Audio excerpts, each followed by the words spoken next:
3 medium size സവോളയും ഒരു ചെറിയ കഷ്ണം ഇഞ്ചിയും ഓംലെറ്റിന് അരിയും പോലെ കുനുകുനാന്ന് അരിഞ്ഞെടുക്കുക. ഒരു കുക്കർ എടുത്ത് അടുപ്പത്ത് വെച്ച് ചൂടായ ശേഷം സവോള വഴറ്റുന്നതിന് ആവശ്യമായ വെളിച്ചെണ്ണ ഒഴിക്കുക. അരിഞ്ഞു വെച്ച് സവോളയും ഇഞ്ചിയും ഇട്ട് ഒന്നിളക്കി സവോളയ്ക്ക് ആവശ്യമായ ഉപ്പും ചേർത്ത് ഇളക്കി കുക്കർ വിസിലും ഇട്ടടച്ച് ഹൈ ഫ്ലെയിമിൽ വെക്കുക. ഗ്യാസ് ലാഭിക്കാനുള്ള വഴിയാണല്ലോ. എൻ്റെ ഈ ചെറിയ കുക്കറിൽ 7 വിസിലാണ് ഞാൻ അടുപ്പിച്ചത് കേട്ടോ.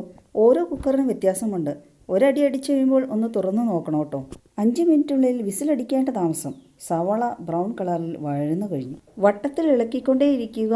1/4 സ്പൂൺ മഞ്ഞൾപ്പൊടി, 1 ടീസ്പൂൺ ചിക്കൻ മസാലപ്പൊടി, 2 ടീസ്പൂൺ മുളക് പൊടിയും കറിവേപ്പില എല്ലാം ചേർത്ത് ഇളക്കുക. കുക്കറിന് നല്ല ചൂടായതുകൊണ്ട് പൊടികളെല്ലാം പെട്ടെന്ന് മൂക്കൂട്ടോ. സവാള വഴറ്റിയ സ്ഥിതിക്ക് മുട്ടക്കറി ആക്കാമെന്ന് വിചാരിച്ചാണ് കേട്ടോ ഇത്രയും പമ്മാട്ട്. ഇത് 250 ml കപ്പാണ് കേട്ടോ.